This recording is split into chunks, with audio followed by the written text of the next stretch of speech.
Imagine being remembered by a wild bird for years simply because it decided you were dangerous, and then discovering that the bird taught its children to remember you too.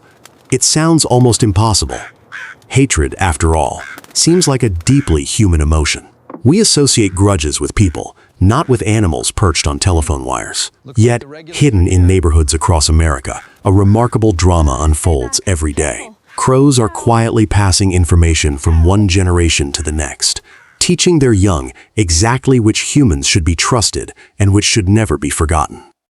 And the most astonishing part is that science has proven it. At first glance, the American crow seems like an ordinary backyard bird. You may see one hopping across a lawn, calling from a treetop, or scavenging near a parking lot. But behind those dark eyes sits one of the most intelligent minds in the bird world. Crows belong to a group of birds called corvids, which also includes ravens, magpies, and jays. These birds are famous for solving puzzles, using tools, recognizing patterns, and adapting to challenges. Their intelligence often surprises researchers because many of their mental abilities rival those seen in some mammals. For decades, scientists suspected crows were paying far more attention to people than people realized. Anyone who has ever been scolded by a noisy group of crows may have sensed it. Sometimes a crow seems to watch a particular person with unusual interest. Sometimes a flock suddenly erupts into alarm calls when someone walks past. It can feel strangely personal. Then researchers decided to test whether it actually was. In one famous experiment, scientists wore a realistic mask while capturing and briefly handling wild crows. The birds were then released unharmed. Later, the researchers returned wearing the same mask. The reaction was immediate. Crows began diving at the masked person, calling loudly, and gathering other crows to join them. The birds clearly remembered the face associated with the frightening experience. But that alone was impressive enough.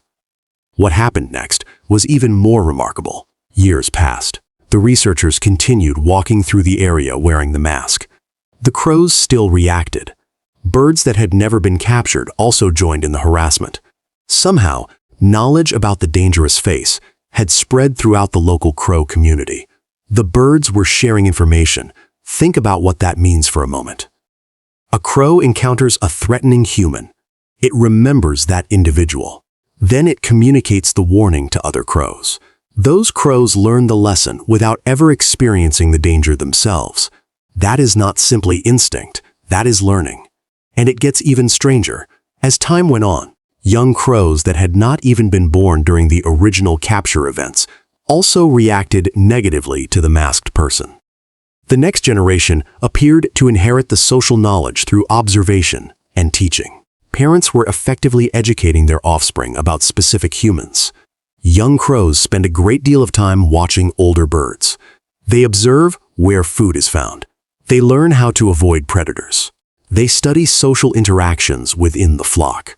During this learning period, they are constantly gathering information about the world around them. When adult crows begin sounding alarm calls at the sight of a particular person, the youngsters pay attention. They see the reactions. They notice the urgency. Over time, they learn that this individual represents a threat. The result is something that looks remarkably similar to cultural transmission in humans. Knowledge moves from one generation to the next. Stories become lessons. Warnings become traditions. A crow family can essentially create a long-lasting memory of danger that survives far beyond the original event. Scientists sometimes describe this as a form of crow culture. Different groups of crows may develop unique knowledge based on local experiences.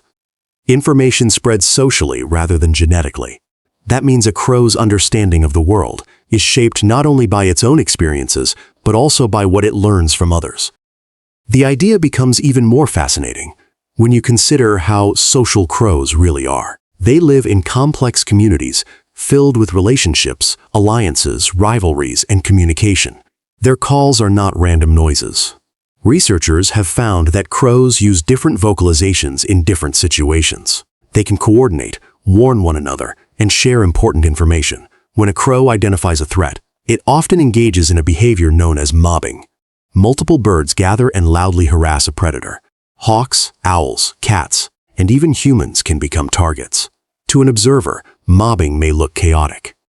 But underneath the noise is a sophisticated exchange of information. The birds are broadcasting a message. Pay attention.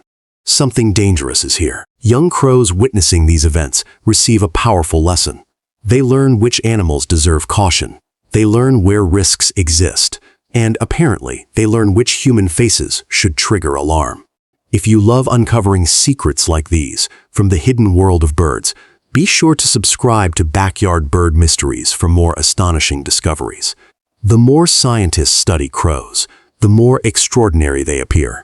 Researchers have observed crows solving multi-step puzzles that require planning ahead. Some crows use cars as tools, dropping nuts onto roads so vehicles crack them open. Others recognize traffic signals and retrieve the food only when it is safe. They can remember locations of food caches for long periods. They can identify individual humans. They can learn from one another. All of these abilities work together to create a bird that is uniquely equipped to pass knowledge through generations. Imagine a young crow perched beside its parents. It watches as they suddenly become alert. A particular person appears. The adults begin calling. Other crows join in. The youngster does not fully understand at first, but it notices the pattern. Every time that face appears, the flock reacts. The lesson gradually becomes part of the young bird's understanding of the world. Months later, the young crow may react the same way, even if it has never personally been threatened by that human. The warning has been inherited socially. This ability offers enormous survival advantages. A dangerous predator only needs to be identified once. After that, the information can spread throughout the community. Future generations benefit from the experience without paying the original cost. Humans do something remarkably similar. We teach children not to touch hot stoves. We tell stories about dangerous places. We pass along lessons learned by previous generations. Crows, in their own way, appear to be doing something surprisingly close. Of course, describing it as teaching their children who to hate is a dramatic simplification. Scientists cannot know exactly what emotional experience a crow feels. We cannot climb inside a crow's mind and measure hatred. What we do know is that crows form lasting negative associations. They remember threats. They communicate those threats. They influence how younger birds respond. Whether we call it hatred, distrust, caution, or something else entirely, the effect is undeniable. A crow may remember you long after you have forgotten it. And if enough crows decide you are trouble, your reputation may spread through an entire local population. The next time you notice a crow watching from a rooftop or tree branch, consider what might be happening behind those intelligent eyes. That bird is not simply existing in the moment. It may be remembering. It may be evaluating. It may be comparing what it sees against years of social knowledge passed down from older generations. In many ways, a crow community functions like a living library. Experiences are collected, shared, and preserved. Lessons survive. Warnings endure. Information travels from parent to child. What once seemed like an ordinary black bird turns out to be part of a society far more sophisticated than most people ever imagine. And perhaps that is the greatest mystery of all. While humans spent centuries assuming intelligence belonged mostly to ourselves, crows were quietly building memories, sharing knowledge, and teaching their young about the world from generation to generation. The next time a crow stares directly at you, remember that it may know far more about you than you know about it. And the secret language it uses to pass those memories along may be only the beginning of what these remarkable birds can do.